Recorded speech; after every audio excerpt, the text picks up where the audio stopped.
नमस्कार दोस्तों, कविता Yadav YouTube channel पर आप सभी का स्वागत है।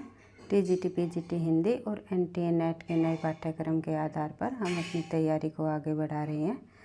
आज के क्लास में करने वाले हैं 2005 का प्रश्न पत्र, जो कि सेकंड प्रश्न पत्र है एनटीए नेट हिंदी का। और आज की क्लास में हम करेंगे प्रश्न पत्र 2 से संबंधित 50 प्रश्नों को, क्योंकि पिछले सालों के प्रश्न पत्रों को करना हमारी परीक्षाओं के लिए अति लाभदायक सिद्ध होता है। जहाँ तक हमने देखा है कि टीजीटी पीजीटी हिंदी या फिर एनटीए नेट हो, कम से कम 30-40% प्रश्न तो ऐसे होते हैं कि हम पिछले सालों से ही उठा लिए जाते हैं। हाँ, हालांकि आजकल परीक्षाओं का पैटर्न थोड़ा चेंज हो चुका है, लेकिन प्रश्न वही होते हैं, टॉपिक वही होता है, पूछने का तरीका बदल चुका है।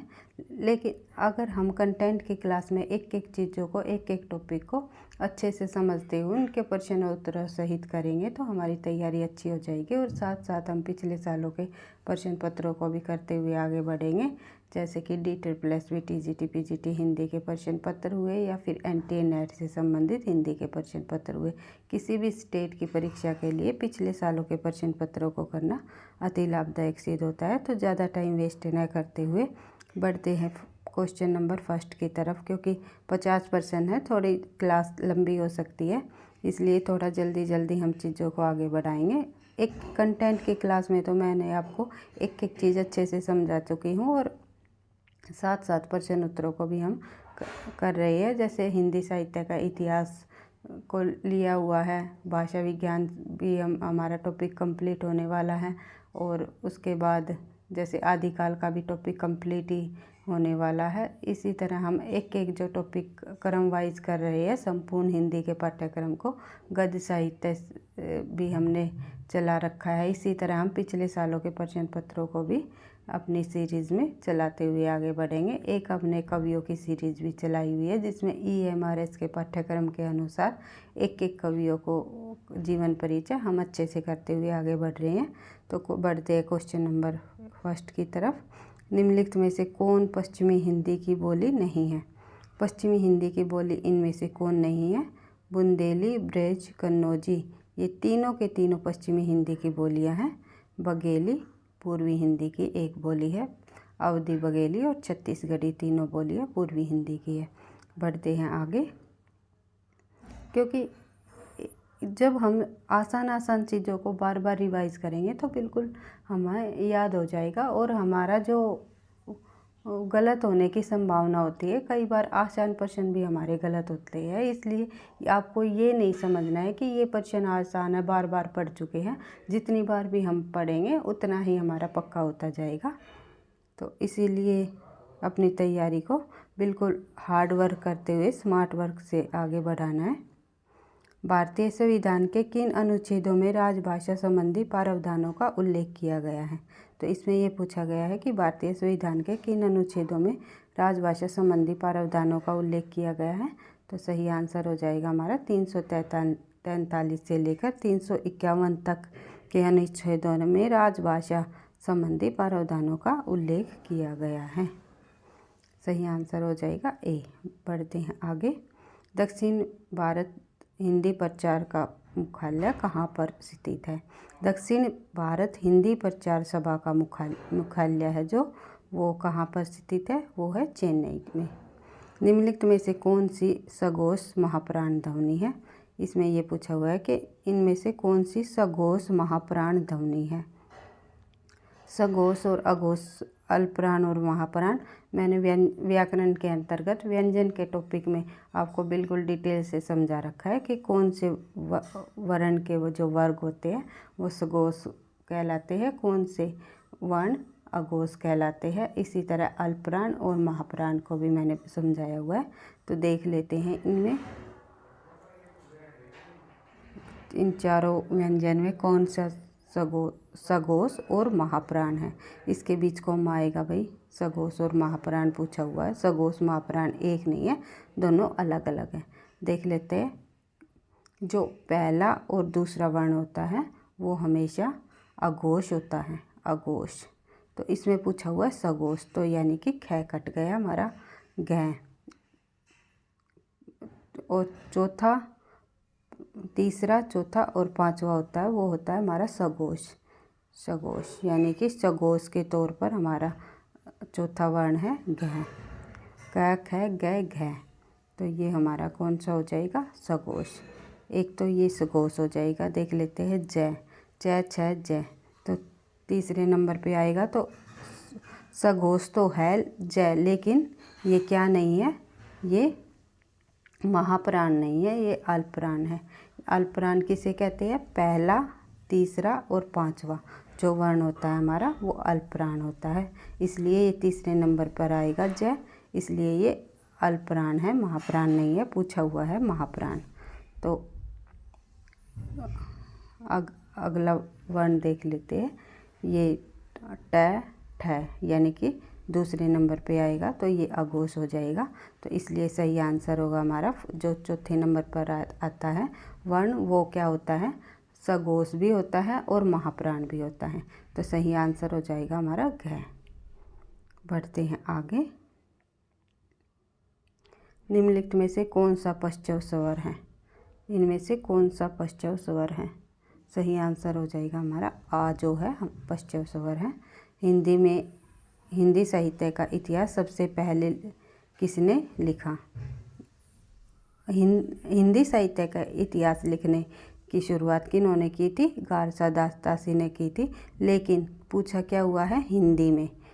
सबसे पहले इन्होंने किस भाषा में लिखा था? फ्रेंच भाषा में लिखा था अपना हिंदी साहित्य का इतिहास। लेकिन पूछा किस में है? हिंदी में। हिंदी साहित्य का इतिहास सबसे पहले किसने लिखा? तो सही आंसर क्या हो जाएगा हमारा? हिंदी साहित्य लेखन परंपरा को मैंने अच्छे से आपको एक एक विद्वान के हिंदी साहित्य इतिहास लेखन को समझाया हुआ है। ये बताया हुआ है किस भाषा में लिखा उन्होंने, किस सन में लिखा, कौन सी विधि अपनाई। ये सभी चीज़ें आपको, अगर किसी भी बच्चे ने हमारी पीछे की क्लास नहीं देखी है तो प्लेलिस्ट में जाकर एक एक टॉपिक को हमने बिल्कुल क्रम वाइज अलग से करा रखा है और बिल्कुल डिटेल से करा रखा है। सभी तथ्यों को इंक्लूड किया हुआ है। तो जब आप क्वेश्चन आंसर करोगे तो उनमें आपको हेल्प मिलेगी करने में। हिंदी साहित्य का इतिहास, इसका सही आंसर क्या हो जाएगा? शिव सिंह सेंगर जी ने हिंदी साहित्य का इतिहास सबसे पहले लिखा। बढ़ते हैं आगे।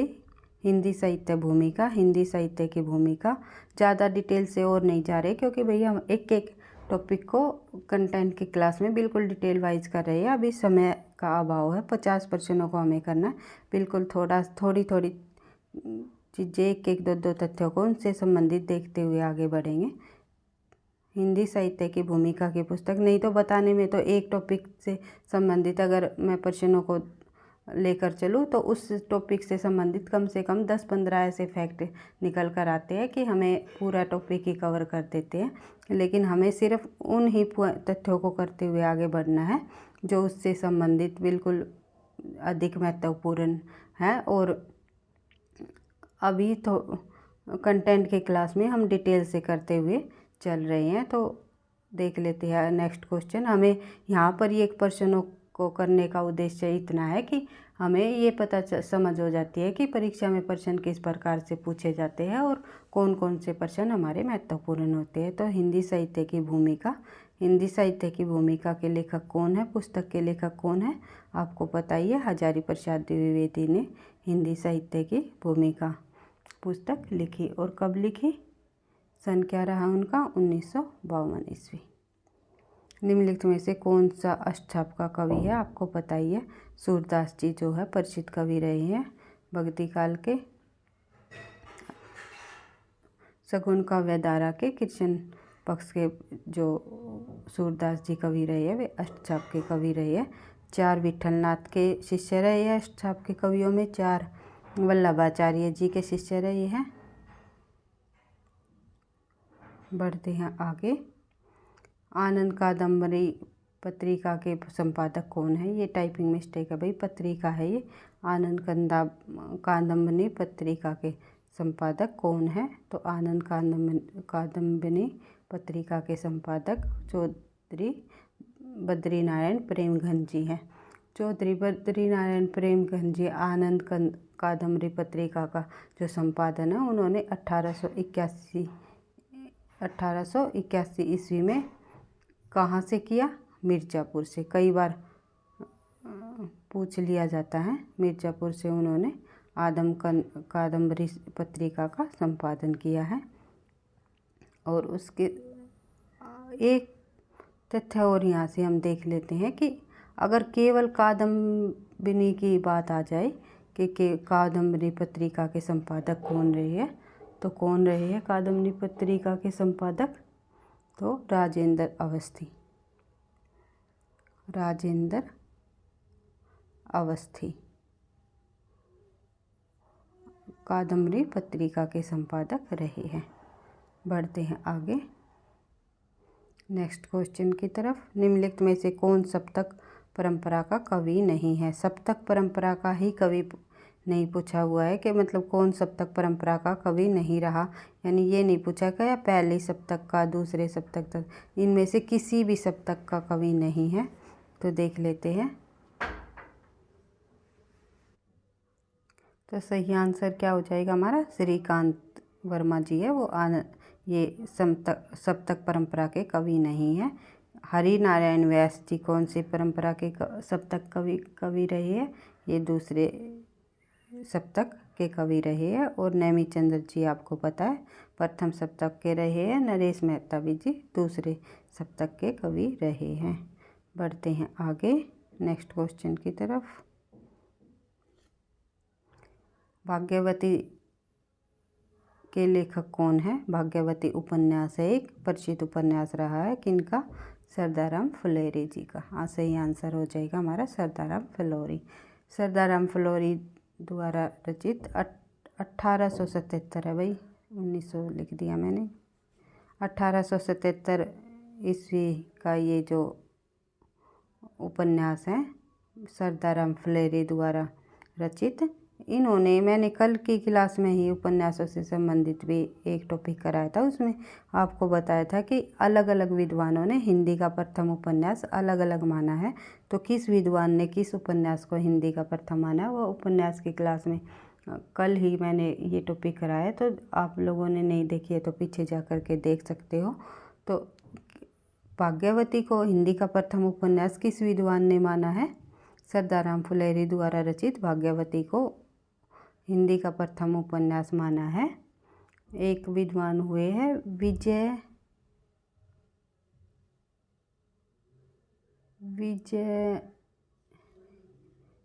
ध्यान नहीं आ रहा भाई पूरा नाम उनका। हाँ, विजय शंकर मल इनका पूरा नाम नहीं है, पूरा नाम है ये विजय शंकर मल। तो इन्होंने भाग्यवती उपन्यास को सरदाराम फुलेरी द्वारा रचित हिंदी का प्रथम उपन्यास माना है।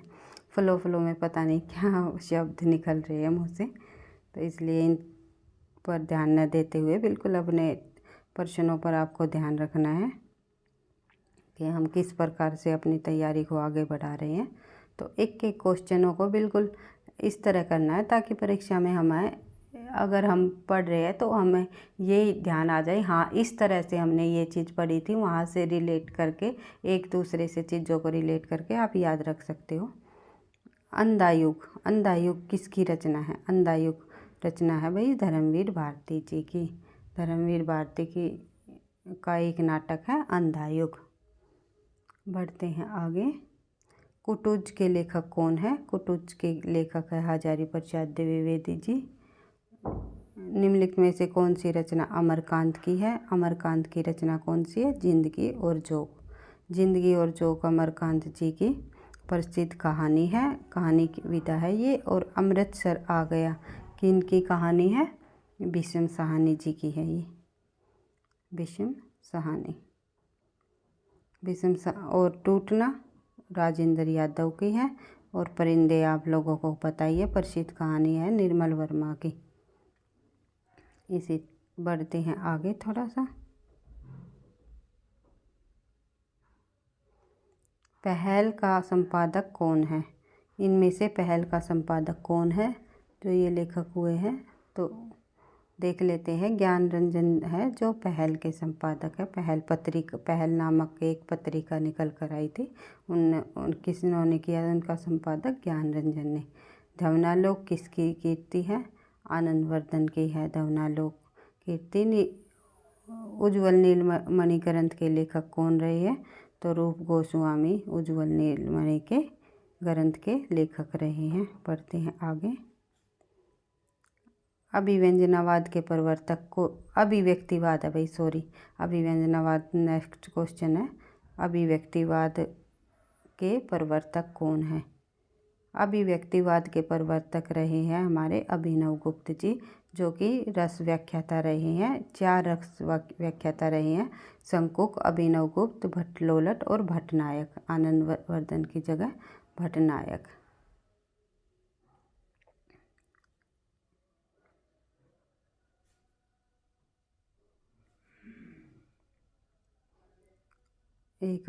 एक विद्वान हो रहे हैं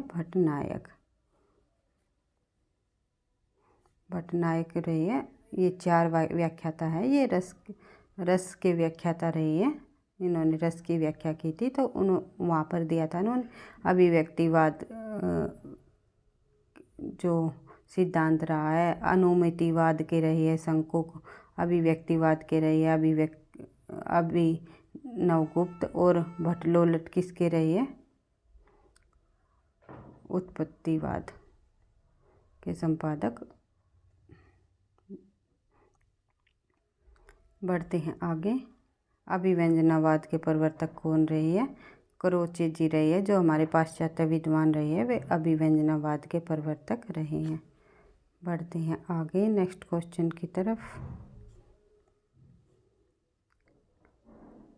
काव्य में उत्ताद तत्व को सर्वाधिक महत्व किसने दिया? काव्य में उत्ताद तत्व को सर्वाधिक महत्व किस विद्वान ने दिया? तो सही आंसर हो जाएगा हमारा डी। एक सेकंड भाई। लॉन्गजाइन्स। काव्य में उत्ताद तत्व का प्रतिपादन सबसे पहले लॉन्गजाइन्स ने ही किया। हिंदी भाषा के विकास का सही अनुक्रम बताइए। आप लोगों को पता है, भाषा विज्ञान का जब हमने हिंदी भाषा के उद्भव और विकास को पढ़ा था, सबसे पहले पढ़ा था संस्कृत, वैदिक संस्कृत, फिर आई लौकिक संस्कृत, उसके बाद आया पाली भाषा ही, जिसका समय रहा है 500 ईस्वी पूर्व से। ईस्वी पूर्व है भाई, ये ध्यान रखना है, ईस्वी और ईस्वी पूर्व से, और 1 ईस्वी तक पाली का समय रहा 500 ईस्वी पूर्व से 1 ईस्वी तक। फिर आई अगली भाषा हमारी प्राकृत रही 1 ईस्वी से लेकर 500 ईस्वी तक। 1 ईस्वी के बाद फिर ईस्वी शुरू हो गई कि 1 ईस्वी के बाद 500 ईस्वी तक। फिर अपभ्रंश रही 500 ईस्वी से लेकर के 1000 ईस्वी तक। उसके बाद 1000 ईस्वी के बाद हमारी हिंदी का विकास होना शुरू हो गया था। हिंदी और हिंदीतर जो भाषाएं निकल कर आई, वे उनका विकास हमारा 1000 ईस्वी के बाद शुरुआत की गई थी। बढ़ते हैं नेक्स्ट क्वेश्चन की तरफ। हिंदी प्रचार के संदर्भ में निम्नलिखित प्रमुख संस्थाओं का कालक्रम बताइए। हिंदी प्रचार के संबंध में जो संस्थाएं उभर कर सामने आई, किस सन में कौन सी संस्था आई, तो उनका क्रम बताना है हमें। दक्षिण भारत हिंदी प्रचार सभा, चेन्नई। देख लेते हैं। सबसे पहले आई, सही आंसर हो जाएगा हमारा बी। सबसे पहले आई नागरी प्रचारणी सभा काशी, जिसका सन रहा 1893 ईस्वी। उसके बाद आई हमारी हिंदी साहित्य सम्मेलन प्रयाग, जिसका समय रहा 1910 ईस्वी। उसके बाद दक्षिण भारत हिंदी प्रचार सभा समिति, दक्षिण भारत प्रचार हिंदी सभा चेन्नई आई। फिर उसके बाद राष्ट्रीय भाषा प्रचार समिति वृद्धा आई, जो कि कब 1900 1936 ईस्वी में। राष्ट्रभाषा प्रचार समिति वर्धा की स्थापना कब हुई? 1936 ईस्वी में। बढ़ते हैं नेक्स्ट क्वेश्चन की तरफ, देख लेते हैं। थोड़ा बड़ा कर लेते हैं, आपको दिखाई नहीं दे रहा होगा। हिंदी साहित्य के इतिहास लेखकों का कालक्रम अनुसार सही अनुक्रम कौन सा है? कालक्रम अनुसार पूछा हुआ है कि सबसे पहले कौन सा साहित्यकार आया। तो सबसे पहले मिश्र बंधु विनोद लिखा। हिंदी साहित्य का इतिहास ग्रंथ की रचना की मिश्र बंधु विनोद से। फिर आचार्य रामचंद्र शुक्ल जी आए, उन्होंने हिंदी साहित्य का इतिहास लिखा। फिर राम कुमार वर्मा आए, फिर राम स्वरूप चतुर्वेदी ने लिखा। सही आंसर क्या हो जाएगा? डी हमारा सही आंसर हो जाएगा। बढ़ते हैं आगे। निम्नलिखित पत्रिकाओं का प्रकाशन सही क्रम अनुसार कीजिए। तो सबसे पहले कौन सी पत्रिका आई? सबसे पहले आई भारतेंदु जी द्वारा लिखी गई कवि वचन सुधा। फिर कवि वचन सुधा का प्रकाशन वर्ष 1868 ईस्वी। फिर सरस्वती 1900 ईस्वी। फिर आई है हंस पत्रिका, जो कि जिसका समय रहा हंस पत्रिका 1930 में। फिर धर्मयुग 1975 में। इस तरह धर्मवीर भारती जी की है धर्म पत्रिका। बढ़ते हैं आगे। निम्नलिखित रचनाओं का कालक्रम अनुसार सही अनुक्रम क्या है? नेट के एग्जाम में कालक्रम अनुसार क्वेश्चन अधिक पूछे जाते हैं। ये हमें टीजीटी पीजीटी में भी हेल्प करते हैं, क्योंकि टीजीटी पीजीटी में एक एक तथ्यों को, जैसे ये पूछ ले अंधेर नगरी की का समय क्या रहा, कब प्रकाशित हुई, इसके रचनाकार कौन रहे। तो इस तरह इन कालक्रम अनुसार क्वेश्चनों को करने से हमें हर एक तथ्य की समझ हो जाएगी कि कौन सी रचना किस काल में लिखी गई, कौन इसका लेखक रहा, क्या इनकी विशेषता रही। तो हमें रचनाओं से संबंधित जो प्रमुख रचनाएं हैं, अगर हम यूजीसी नेट के सभी क्वेश्चन पेपर को करेंगे, 2004 का हमने कर लिया था, अब 2005, फिर 2006-07 ऐसे करते करते जब अभी तक जितने भी एग्ज़ाम हुए हैं यूजीसी नेट के अंदर, हम सभी प्रश्न पत्रों को करते हुए चलेंगे। तो इससे हमें जितनी भी महत्वपूर्ण रचनाएं हैं और जो भी महत्वपूर्ण तथ्य बनते हैं हिंदी से संबंधित, लगभग सभी याद हो जाएंगे, क्योंकि एक क्वेश्चन बार बार आएगा तो बार बार पढ़ने से हमें बिल्कुल कंठस्थ याद हो जाएंगे। हाँ, इसका रचनाकार उसमें भी पूछा गया था, अब आगे फिर आ गई, ये उसकी रचना है, वहाँ पर भी आई थी।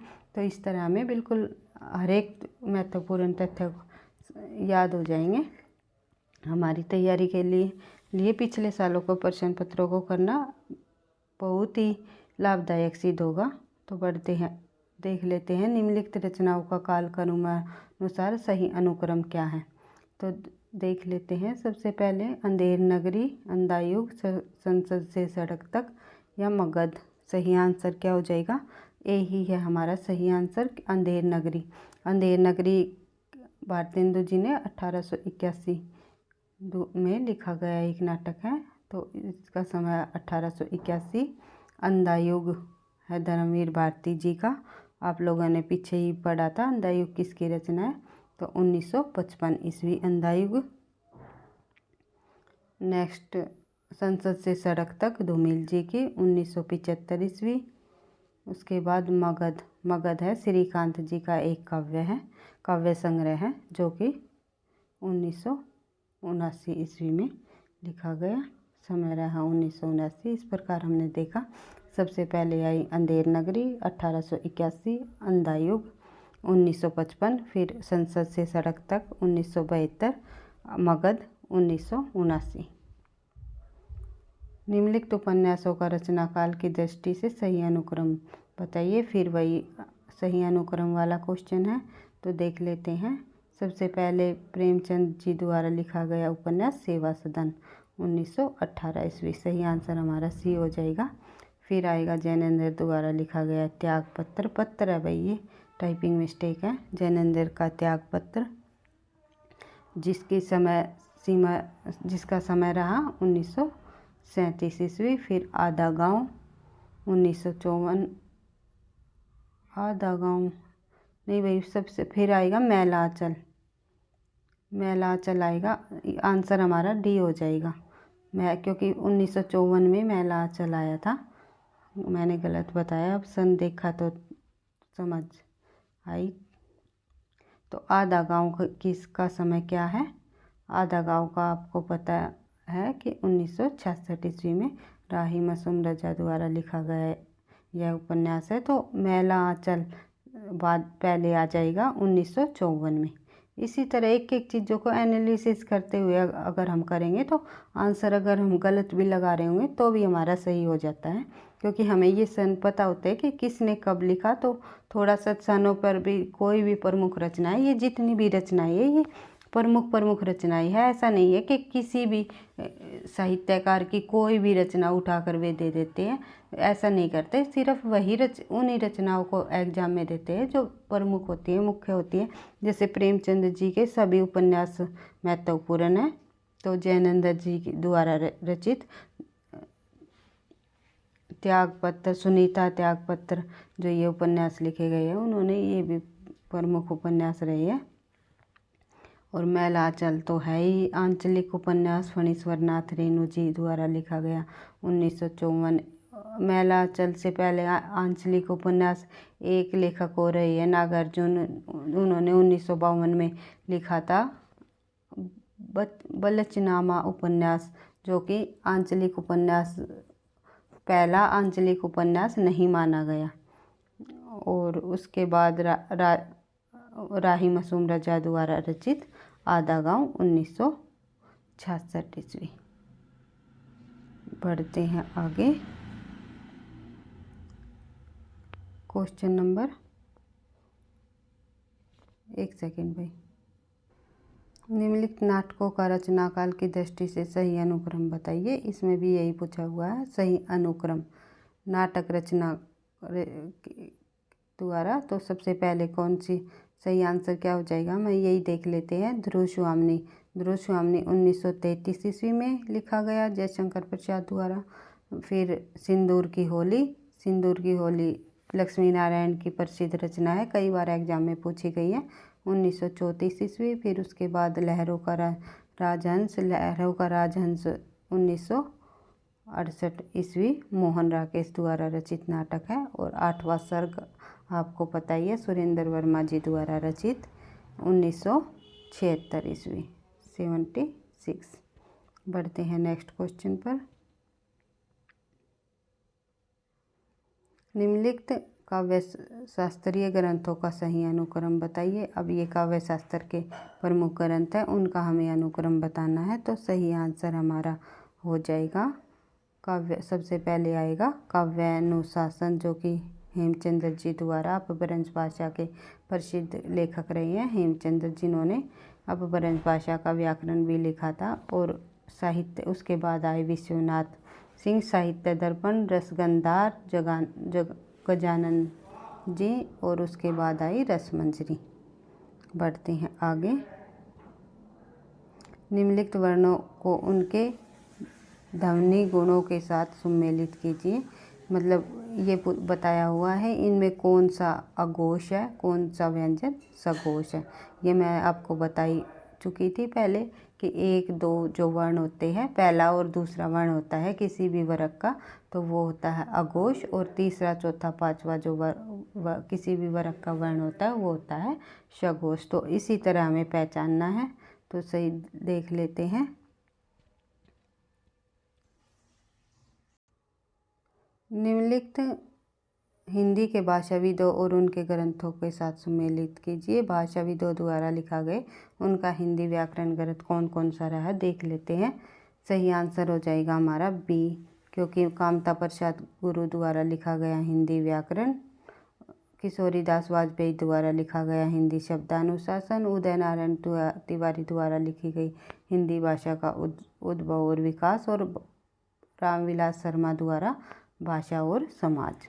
बढ़ते हैं नेक्स्ट क्वेश्चन पर।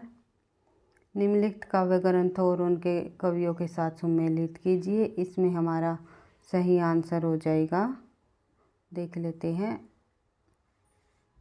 आत्ममंजरी। आत्ममंजरी के लेखक कौन रहे हैं? तो इसका सही आंसर हो जाएगा हमारा सी। कुंवर नारायण जी है आत्मजयी, आत्ममंजरी नहीं है भाई, ये आत्मजयी है। ये शायद दिखाई नहीं दे रहा, थोड़ा बड़ा कर लेते हैं। आत्मजयी है। आत्मजयी रचना के लेखक कौन रहे हैं? कुंवर नारायण जी। और धरती त्रिलोचन जी की, आंगन के पार द्वार अज्ञे की, और धूप धूप के दान गिरजा कुमार माथुर की। तो सही आंसर हो जाएगा हमारा बी सी। आत्मजयी कुंवर नारायण बी, ए का बी, धरती त्रिलोचन बी का डी, और आंगन के पार द्वार सी का सी, अज्ञे जी और धूप के दान गिरजा कुमार माथुर जी की रचना है। बढ़ते हैं आगे। निम्नलिखित ग्रंथों और उनके लेखकों के साथ सुमेलित कीजिए। निम्नलिखित ग्रंथों और उनके लेखकों के साथ देखना है कौन सी रचना किस रचनाकार की है। तो सही आंसर हम देख लेते हैं। सही आंसर हो जाएगा इसमें हमारा शुद्ध कविता की खोज दिनकर जी की है। शुद्ध कविता की खोज आत्मनेपद, ये है अज्ञे जी द्वारा रचित रचना।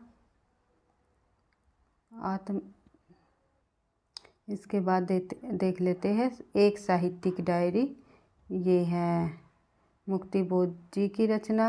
हिंदी साहित्य की भूमिका आप लोगों ने पढ़ाई है, हजारी प्रसाद द्विवेदी जी की रचना है। सही आंसर हो जाएगा हमारा डी। ए का डी, बी का ए, सी का बी मुक्तिबोध की, और भूमिका हो गई हिंदी साहित्य की भूमिका हजारी प्रसाद द्विवेदी की। बढ़ते हैं आगे। क्वेश्चन नंबर 35, थोड़ा जल्दी कर लेते हैं भाई, अभी 15 क्वेश्चन है, वीडियो लंबी हो जाएगी। ये उपन्यास मैले हो गए किन की रचना है? ये उपन्यास मैले हो गए, ये रचना है। ये उपमान मैले हो गए अज्ञे जी की रचना है। ए का ए देख लेते हैं किसमें है, बी में दिया हुआ है। ए का ए आगे देख लेते हैं। हम राज्य लिए मरते हैं, हम राज्य लिए मरते हैं रचना किन की है? ये मैथिली शरण जी की रचना है।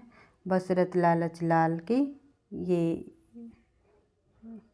ये पंक्तियाँ है भाई, ये रचना नहीं है, पंक्तियाँ हैं। ये उपमान मैले हो गए अज्ञे जी की पंक्ति है। हम राज्य लिए मरते हैं मैथिली शरण गुप्त जी की पंक्ति है। और बतरस लालच लाल की, ये बिहारी जी की पंक्ति है। आप लोगों को पता ही है बिहारी की प्रसिद्ध पंक्ति है। और भक्ति ही ज्ञान ही नहीं कछु भेदा, भक्ति और ज्ञान में कुछ भेद नहीं है, ये किन्होंने कहा था? किन की पंक्ति है? ये तुलसीदास जी की पंक्ति है। तो सही आंसर हो जाएगा हमारा बी।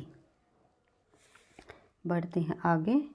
ये कथन दिए हुए हैं लेखकों के, ये भी पंक्तियाँ ही है। किस विद्वान ने क्या कहा देख लेते हैं। बैर क्रोध का आचार्य मुरब्बा है, ये किन्होंने कहा? सही आंसर क्या होगा हमारा? आचार्य रामचंद्र शुक्ल का प्रमुख कथन है, बैर क्रोध का आचार्य मुरब्बा है। बैर और क्रोध से उनके निबंध से ये पंक्तियाँ ली गई है। अधिकार सुख कितना मादक और सारहीन है, ये हजारी प्रसाद जी की जो निबंध है उनसे लिया गया है। और निज भाषा उन्नति है, ये भारतेंदु जी की रचना से ली गई है पंक्ति। मरद पाठ साठे के पाठे होते हैं, वे प्रेमचंद जी द्वारा के जो गोदान उपन्यास है उसी से ये पंक्तियाँ ली गई है। तो देख लेते हैं हम सही आंसर क्या हो जाएगा हमारा? ए का 3, ए का 4 भाई, ए का 4 को किस में है? सी हो जाएगा हमारा सही आंसर।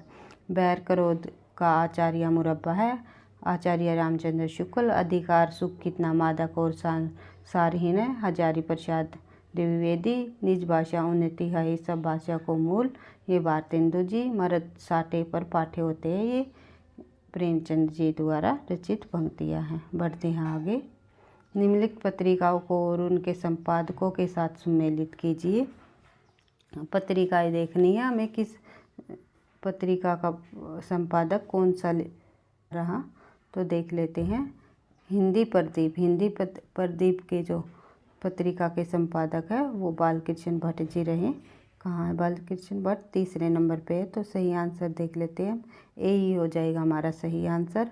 ब्राह्मण पत्रिका के संपादक आपको पता है, ब्राह्मण के रहे हैं प्रताप नारायण मिश्र, और सरस्वती पत्रिका के संपादक रहे हैं महावीर प्रसाद द्विवेदी जी, जो कि 1903 में उन्होंने सरस्वती पत्रिका का भार संभाला था। और वसुधा के जो संपादक रहे हैं वो कमला प्रसाद जी रहे हैं। बढ़ते हैं आगे नेक्स्ट क्वेश्चन पर। निम्नलिखित ग्रंथों की उनके काव्य रूपे के साथ सम्मिलित कीजिए। पंचवटी का क्या है ये बताने हैं। महाकाव्य है, खंड काव्य है, मुक्तक काव्य या चंपू काव्य। तो पंचवटी एक आप लोगों को पता ही है, खंड काव्य है। प्रिय प्रवास हमारा हो जाएगा एक महाकाव्य, और एक कंठ विस्पाई आपको पता है काव्य नाटक है, और शिवा बामनी एक मुक्तक काव्य है।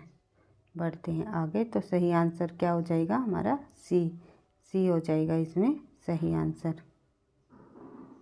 आप एक बार से फिर से रिवाइज करके इनको देख सकते हो, क्योंकि एग्ज़ाम में इससे संबंधित एक प्रश्न अवश्य आता है। भाई अगर वीडियो आपको लाइक नहीं की है तो आप लाइक कर दिया करो, क्योंकि आपके लाइक और कमेंट से ही मोटिवेशन मिलता है, जिससे कि नेक्स्ट क्लास और अच्छे से बनाने में मुझे मदद भी मिलती है। तो बढ़ते हैं आगे, देख लेते हैं। रस सूत्र के व्याख्याता उनके सिद्धांतों के साथ सम्मिलित कीजिए।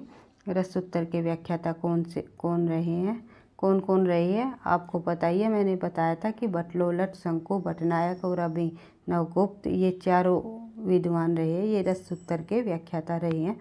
कि इन्होंने कौन सा रस सूत्र की व्याख्या के अनुसार किस सिद्धांत का परिवर्तन किया, देख लेते हैं। बटलोलट ने क्या किया?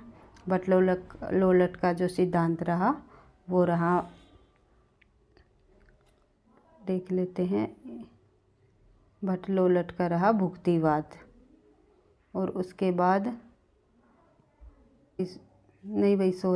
बटलोलट का भुक्तिवाद नहीं, भट्टनायक का भुक्तिवाद है। बटलोलट का रहा उत्पत्तिवाद, और शंकु का रहा अनुमितिवाद, और अभिव्यक्तिवाद रहा अभिनवगुप्त का, जो कि हमने पहले भी पढ़ा था। अभिव्यक्तिवाद के सिद्धांत के प्रवर्तक कौन रहे? अभिनवगुप्त जी। तो बटलोलट का क्या रहा? उत्पत्तिवाद, जो कि डी ऑप्शन है। डी में क्या हो जाएगा? सही आंसर हमारा बी हो जाएगा। बटलोलट का उत्पत्तिवाद, शंकु का अनुमितिवाद, और भट्टनायक का भुक्तिवाद, और उसके बाद अभिनवगुप्त का अभिव्यक्तिवाद। इस तरह हमें मिलान करना है। बढ़ते हैं आगे नेक्स्ट क्वेश्चन पर। Question number 40। निम्नलिखित पाश्चात्य साहित्य चिंतकों को उनके सिद्धांतों के साथ सम्मिलित कीजिए। तो ये पाश्चात्य साहित्य चिंतक रहे हैं, और उनके सिद्धांत, उन्होंने कौन कौन से सिद्धांत दिए। जिस प्रकार रस व्याख्याताओं ने सिद्धांत दिए, उसी प्रकार इन्होंने भी अपने अपने सिद्धांत दिए। देख लेते हैं किस विद्वान का कौन सा सिद्धांत है। तो देख लेते हैं। जयापाल श्राद्ध, ये किन्होंने दिया? ये अस्तित्ववाद दिया इन्होंने, जयापाल श्राद्ध ने। अस्तित्ववाद सिद्धांत के जो संस्थापक रहे वो रहे जयापाल श्राद्ध। ये पाश्चात्य नाम है इसलिए थोड़े अलग से लग रहे हैं आपको। इसके बाद ए का बी किस ऑप्शन में हम देख ही लेते हैं। सही आंसर डी हो जाएगा हमारा। जॉर्ज दरीदा ने दिया विखंडनवाद, और टी.एस. इलियट ने दिया निर्वैयक्तिकता, और क्रोचे का तो आप लोगों को पता ही है अभिव्यंजनावाद। इसलिए सही आंसर हो जाएगा हमारा डी। आप एक बार से फिर से इनको देख करके रिवाइज कर सकते हो। अगर बार बार इनको पढ़ोगे, बार बार रचित जो रचनाओं को रिवाइज करोगे, तो सही आंसर हमें मिल ही जाएगा। हम 40 ही क्वेश्चन इसमें करेंगे। उसके बाद आएंगे कथन निष्कर्ष, वो हम पढ़कर अगर टॉपिक आपको अच्छे से क्लियर है, आपको हर एक काल की समझ है कि इसमें ये विशेषताएं रही, इस काल में ये विशेषता रही, तो हम उनके आंसरों को भी अच्छे आगे हम करेंगे तो वीडियो अधिक लंबी हो जाएगी, क्योंकि वे एक एक कथन निष्कर्ष ये है समझाने की चीज़ें हैं।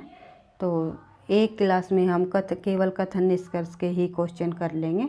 पिछले सालों में पूछे गए सभी जो प्रीवियस ईयर्स में एनटीए नेट में आए हुए कथन निष्कर्ष से संबंधित है, उनसे संबंधित हम एक एक दो क्लास में इनको भी कंप्लीट करते हुए आगे बढ़ेंगे। आज की वीडियो अधिक लंबी हो जाएगी, इसलिए मैं इनको 10 क्वेश्चनों को इसमें छोड़ रही हूँ, क्योंकि पिछले 2004 के कथन निष्कर्ष और 2005 के दोनों को एक क्लास में मैं एक ही क्लास में अच्छे से आपको समझाते हुए करा दूँगी।